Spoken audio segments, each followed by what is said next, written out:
할렐루야, 주님을 찬양합니다. 불세례 시리즈. 오늘은 하나님 뜨거워 죽겠어요. 죽어라. 불은 나를 죽이는 것이라 말씀하셨습니다. 불세례가 처음 오른쪽 무릎에서 시작되어 6개월이 지나면서 뜨거운 하나님의 불이 온 몸의 피부와 근육을 태우고 핏줄 속에까지 들어간 이후로 오직 한 부분에만 불이 제대로 오지 않은 곳이 있었으니 그것은 등이었습니다. 간혹 등의 부분이 뜨겁기는 한 적이 있지만 다른 부분과 달리 본격적인 불이 등에는 오지 않았던 것입니다. 그것은 등을 소파에 붙이고 새우잠이라도 잘 수 있게 하신 하나님의 배려였다는 것을 나중에서야 알게 되었습니다. 왜냐하면 그때는 무엇이라도 살갗에 닿기만 하면 꼭 대인 부분처럼 따갑고 썰이기까지 하였기 때문입니다. 2달 반 정도 지나면서 하나님의 불이 핏줄 속으로 들어가고부터는 낮에는 그런 대로 견딜만 하였지만 밤에는 불이 안팎으로 너무 뜨거워 잠을 제대로 잘 수 없을 지경이었습니다. 그 당시 저녁 9시만 되면 다 방에 들어가게 해놓고 거실에서 잠을 자는 둥 마는 둥 하다가 2, 3시 되면 깨어나 묵상과 경배하다가 5시부터 1시간 기도하고 성경을 읽은 후에 산으로 올라가면서 찬양하고 내려올 때는 조용히 하나님의 음성을 들으려고 노력하던 때였습니다. 그러던 어느 날 밤 비몽사몽 중에 왜 등은? 이라는 질문이 내 속에서 나오게 되었습니다. 다른 모든 몸의 부분들은 2번이나 피부와 근육을 태웠는데 왜 등에만 불이 오지 않았느냐 하는 나 스스로의 반문이었습니다. 속으로 그 말이 나오자마자 갑자기 등 전체에 불이 왔습니다. 그런데 등만이 아니라 동시에 이제까지 2달 반 동안 몸의 모든 피부와 근육을 태웠던 그 불이 한꺼번에 몸 전체에 타오르기 시작하였습니다. 거기에다 핏줄 속에서 돌던 불까지 합쳐 흡사 석쇠 위에 올려놓은 오징어처럼 몸이 갑자기 오그라지고 말리면서 너무 견디기 힘들어 순간적으로 하나님 뜨거워 죽겠어요 라고 절규하게 되었습니다. 그때 오른쪽 하늘 위로부터 들려온 큰 음성이 있었으니 그것은 죽어라 하는 천둥 같은 소리였습니다. 그러면서 흡사 하늘에서 긴 쇠 꼬챙이 곧 가늘고 긴 창 같은 것이 내 오른쪽 옆구리를 관통하여 내 몸을 땅 아래 깊숙한 곳으로 사정없이 끌고 내려가는 것이었습니다.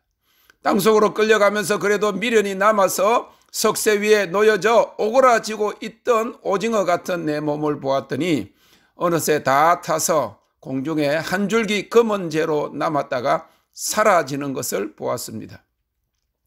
그 검은 연기가 사라지는 것을 본 순간 모든 뜨겁고 뒤틀리던 고통이 한순간에 끝나버리고 탈진한 가운데 평화가 찾아왔습니다. 그래서 지난 몇 개월간의 불세례의 과정이 일단락된 것입니다. 그리고 그 하나님의 불이 총알같이 처음 날아와 때렸던 오른쪽 무릎뼈 안에 6개월 만에 결국 머문 것을 느낌으로 알게 되었습니다. 그것은 이 불세례의 과정이 시작되면서부터 번역하기 시작했던 20세기 초 영국의 치유사역자 스미스 위글스워스의 책 Ever Increasing Faith, 항상 배가하는 믿음에서 배강곡이었던 스미스 위글스워스가 체험했던 뼈 속에 머문 불간정을 통해 알게 된 것입니다. 그는 성령의 불세례를 받은 지 33년이 지난 지금도 내 뼈 속에 그 불이 활활 타고 있다고 말하였습니다. 그때가 그의 나이 91세로 48세에 받은 불이 그의 뼈 속에 그때까지 머물고 있었던 것입니다. 그는 그 당시 교통이 불편하였음에도 불구하고 유럽 전역뿐만이 아니라 배를 타고 미국과 호주까지 다니며 강력한 치유사역을 하였습니다. 불이 뼈 속까지 들어가야 그것이 떠나지 않는다는 것을 보여준 산 증인입니다. 그것은 하나님의 임재의 불이요 정결케 하는 불세례입니다. 이 불이 뼈 속에 머물면 골수에 있는 근심이 떠납니다. 나에게 있어서도 불세례가 임하여 6개월 만에 뼈 속에 머물면서 개인적으로 가장 뚜렷하게 달라진 것이 있었으니 그것은 근심이 사라졌다는 것입니다.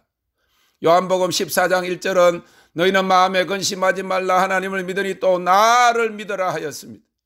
그러나 하나님을 믿는다면서도 평생을, 그것도 성령 세례를 받고 나서도 33년 동안 근심이 떠나지 않았는데 불세례 받고 나서 그 근심이 깜쪽같이 없어지고 평화가 찾아온 것입니다. 나중에 알게 된 것이 예레미야애가 1장 12절 13절이었습니다. 예레미야 선지자는 지나가는 사람들에게 자신이 가진 근심이 없는 자 있는가 물어보라고 말하고 있습니다. 다시 말하면 세상의 모든 사람 중에 근심이 없는 사람은 없다는 말입니다. 그런데 하나님께서 위에서부터 골수에 불을 보내어 이기게 하셨다고 하였습니다. 무릇 지나가는 자여 너희에게는 관계가 없는가? 내게 임한 근심 같은 근심이 있는가 볼지어다. 여호와께서 진노하신 날에 나를 괴롭게 하신 것이로다. 위에서부터 나의 골수에 불을 보내어 이기게 하시고. 골수는 뼈의 안쪽 공간에 위치한 조직으로 피를 만들어내는 곳입니다. 뼈 속에 있는 근심은 오직 위로부터 임하는 하나님의 불로만 태울 수 있음을 보여주고 있는 것입니다.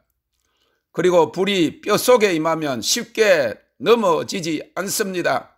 그것은 불이 뼈 속에 있으니 곧 하나님의 임재가 떠나지 않으니 낙심하지 않는다는 것입니다.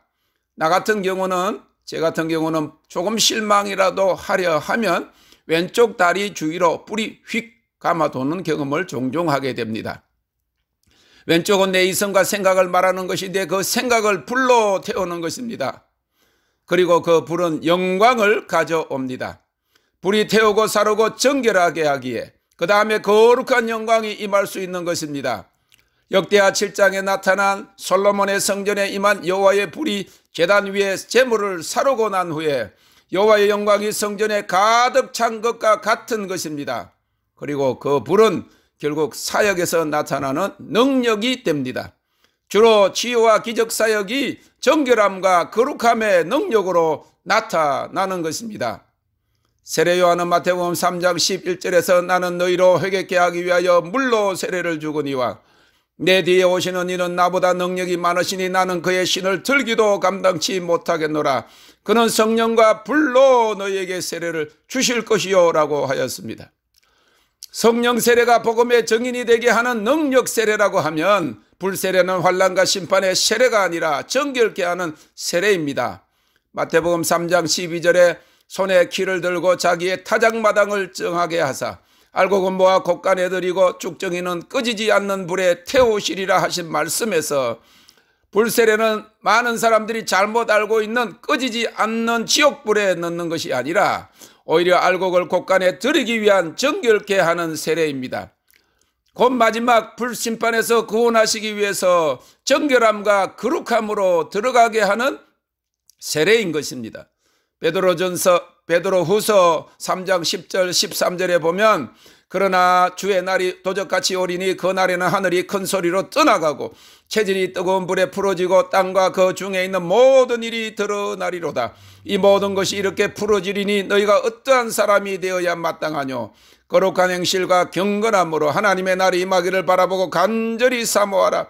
그날에 하늘이 불에 타서 풀어지고 체질이 뜨거운 불에 녹아지려니와 우리는 그의 약속대로 의에 거하는 바 새하늘과 새 땅을 바라보도다 라고 하였습니다.